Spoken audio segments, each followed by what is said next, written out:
días, bienvenidos, bienvenidas. Gracias por el favor de su sintonía. Esto es 1+1, principio y fin de la comunicación.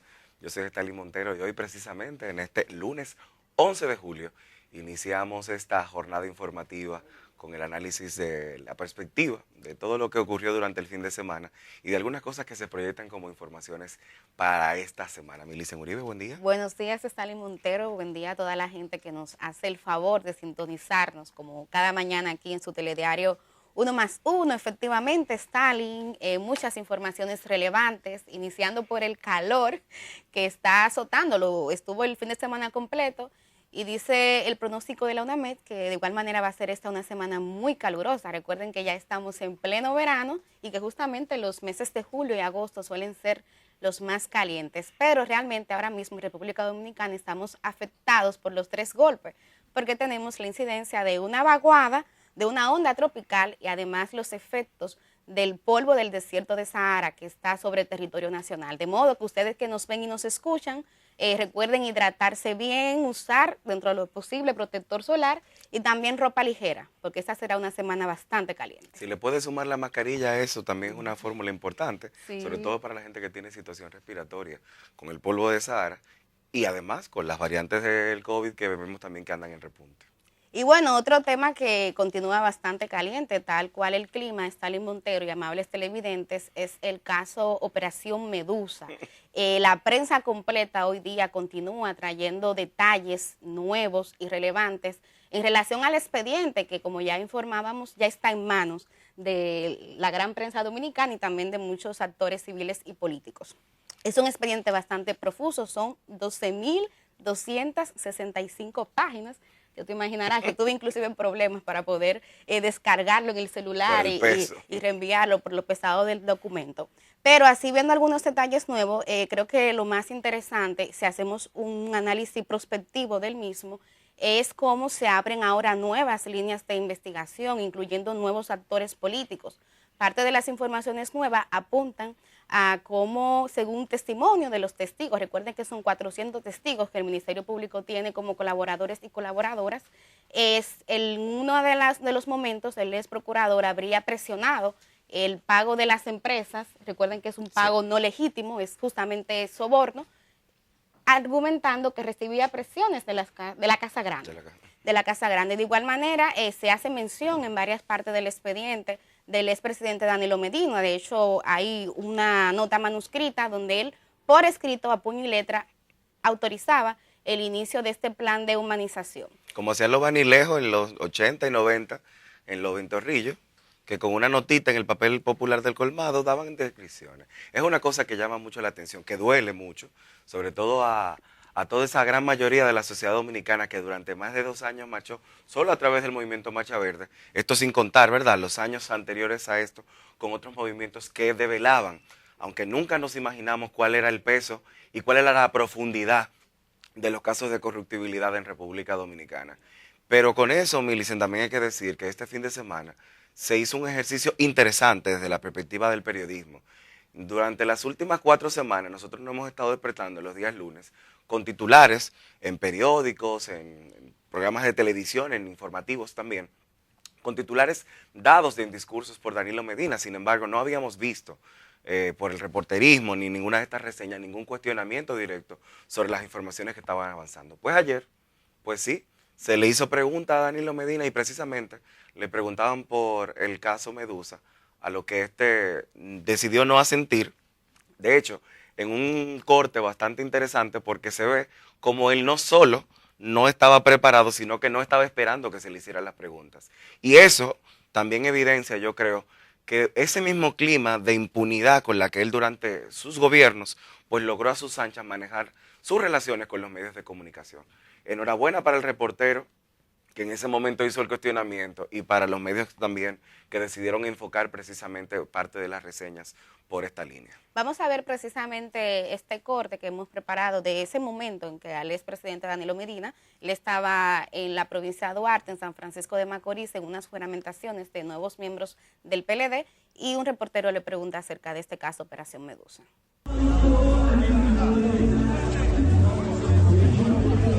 Presidente, ¿cómo está usted? Presidente, ¿qué opinión sobre el caso Medusa y la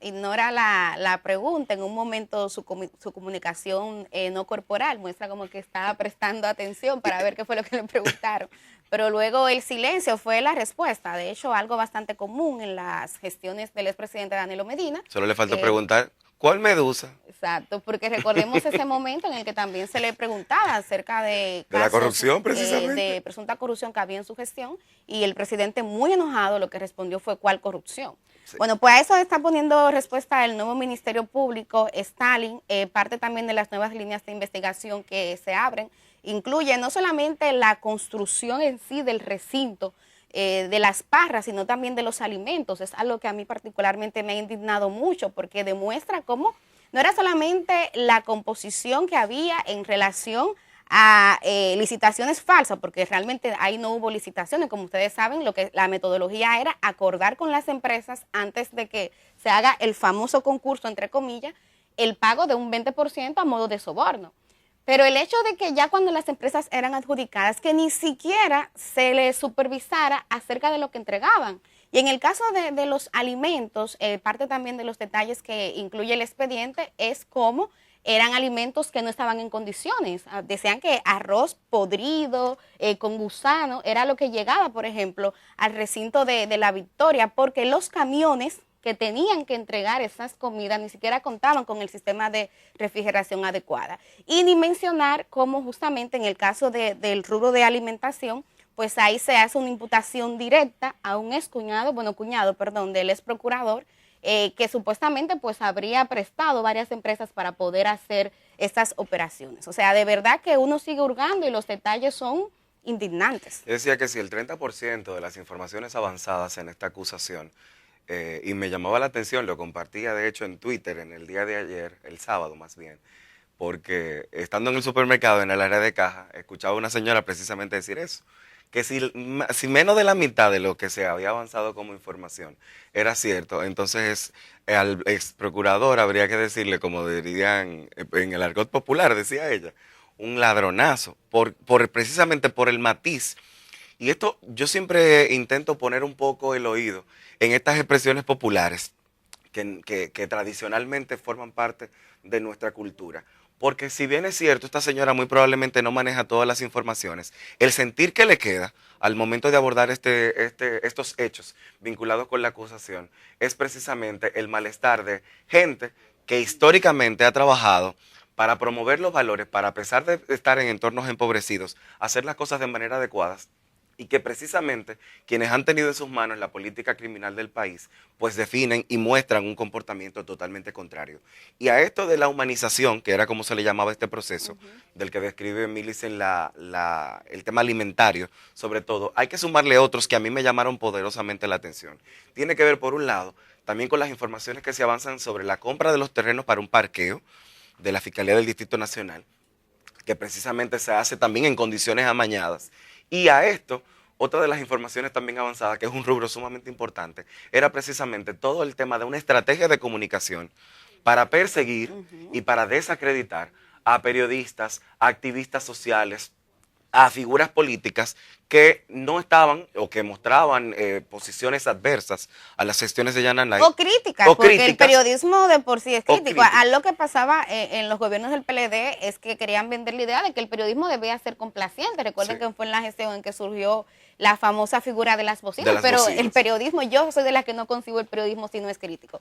Hay que decir que efectivamente, Stalin, todas estas imputaciones deben de ser probadas en justicia. Aquí estamos hablando de presuntos actos que el Ministerio Público está sosteniendo a modo de acusación, pero eso tiene que ser probado en la justicia. No obstante, hay que ver la perspectiva que pudiera tomar este caso. A lo que tú señalas de las 18,000 cuentas falsas que se habrían creado, y lo grave no solamente que se usen voz, sino que se trajo especialistas internacionales y se instalaron inclusive en propiedades que habían sido incautadas como parte del narcotráfico, y uno entiende por qué ahora una resistencia, ¿verdad?, a la ley de extinción de dominio, uno va atando cabos.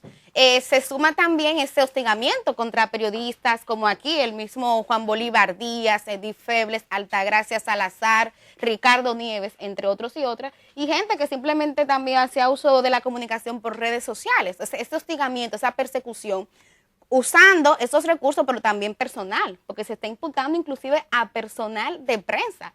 Y ese dolo institucional a mí me impacta mucho, porque estamos hablando de que el Ministerio Público, que es la institución que por ley está llamada a preservar derechos y a perseguir el crimen, habría sido usado en términos físicos, porque muchos de estos delitos, dice el Ministerio Público, que se habrían cometido en las instalaciones de la misma Procuraduría, pero también el personal que tal vez debía estar destinado a supervisar, a garantizar derechos, reitero, se habría usado entonces para cometer muchos de estos ilícitos. Sin embargo, no era utilizado de esa manera, muy por el contrario. Incluso llegando a utilizar recursos profesionales locales, como el caso de una reconocida consultora dominicana, que también yo creo que al igual de las informaciones que se avanzaban sobre el caso del hijo de Lisandro Macarrulla, evidencian, y aquí sí, Millicent, yo creo que hay que hacer un punto de inflexión, porque lo que se evidencia es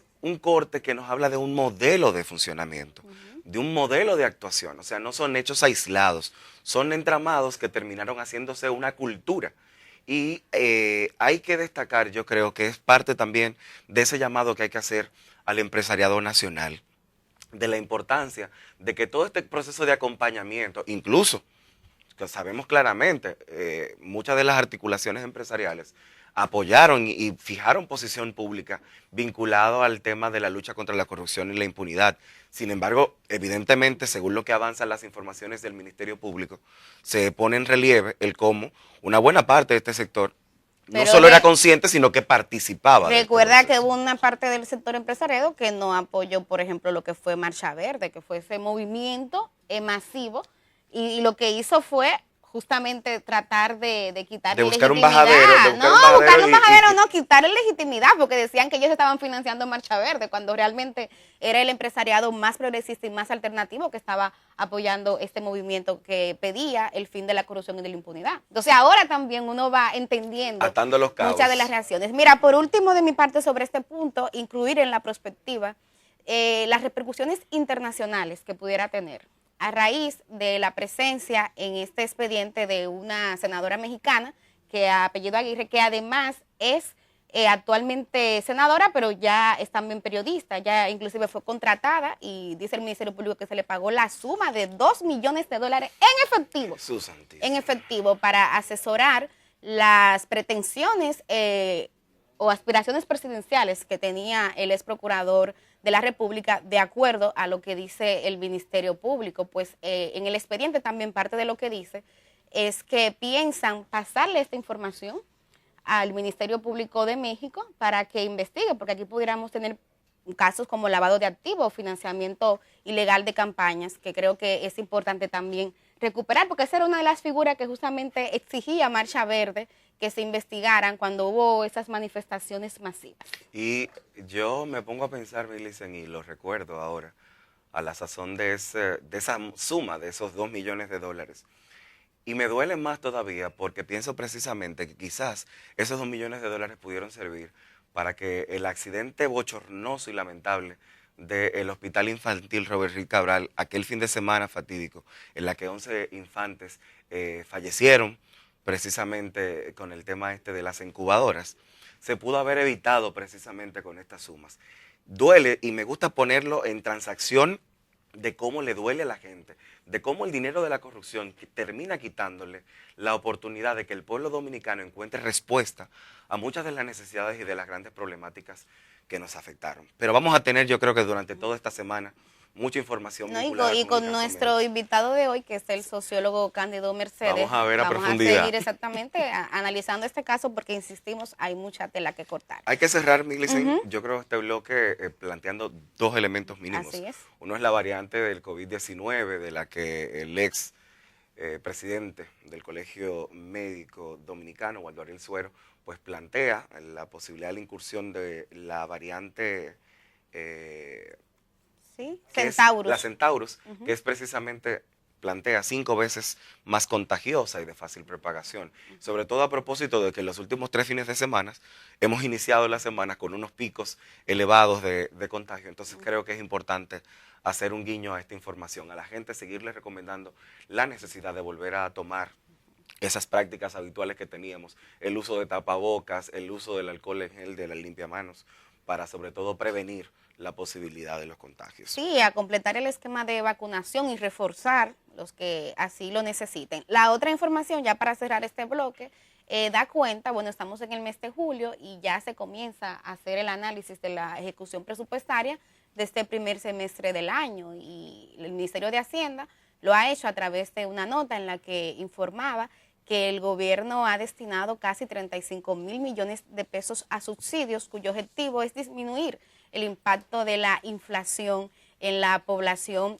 dominicana. Los rubros donde más dinero se ha dedicado de este subsidio, justamente como ustedes sospecharán, el tema de los combustibles, más del 70% se fue en el tema del combustible. Ya después los otros dos son el sector eléctrico y el sector transporte. ¿Qué me preocupa de esta información? Tras señalar que efectivamente la receta de los subsidios es una receta que ha sido muy bien valorada por organismos internacionales cuando evalúan el desempeño económico del gobierno, porque dicen que estos subsidios han ayudado a que primero los efectos de la pandemia del COVID-19 en temas económicos, y luego ahora lo que estamos viendo de la inflación, producto también de la guerra entre Rusia y Ucrania, no incida en aumentar de manera desproporcionada la pobreza. Ojo, no es que no ha aumentado, sino que dicen que efectivamente estas medidas de subsidio pues han ayudado a contener. Pero a mí me preocupa que veo que lo que se está destinando al caso de la producción agropecuaria es muy bajo.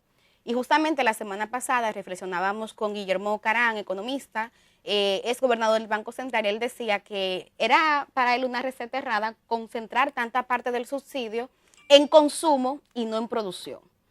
El riesgo que tenemos de una hambruna mundial, ya lo ha advertido la FAO, aunque este país es autosuficiente en rubros importantes, como el caso del arroz, los víveres, las hortalizas, yo creo que de igual manera hay que prestarle atención. El tema también de la focalización de los subsidios, porque con el caso de los combustibles vemos que un subsidio general que igual impacta entre quien tiene un vehículo de lujo que entre quien usa el transporte público, ¿verdad? Exacto. Pero yo sé, y ahí también tengo que reconocer que es difícil en mercados donde el control de precios es una mala palabra, tú hablar de subsidios focalizados, y que además con la clase media, que también está siendo afectada por la inflación, hay una deuda histórica que tal vez esa es una medida que pudiera ayudar a compensar.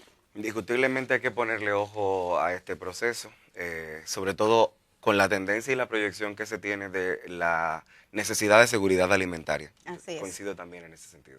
Bueno, yo creo, Milicen, que hay que irnos a la pausa. Sí. Hoy tenemos un plato fuerte. Muy fuerte. Vamos a estar conversando largo y tendido con Cándido Mercedes. Él es un sociólogo, parte de esta casa también, y con él vamos a estar analizando todas estas informaciones que hemos puesto en perspectiva y algunas otras también de su interés.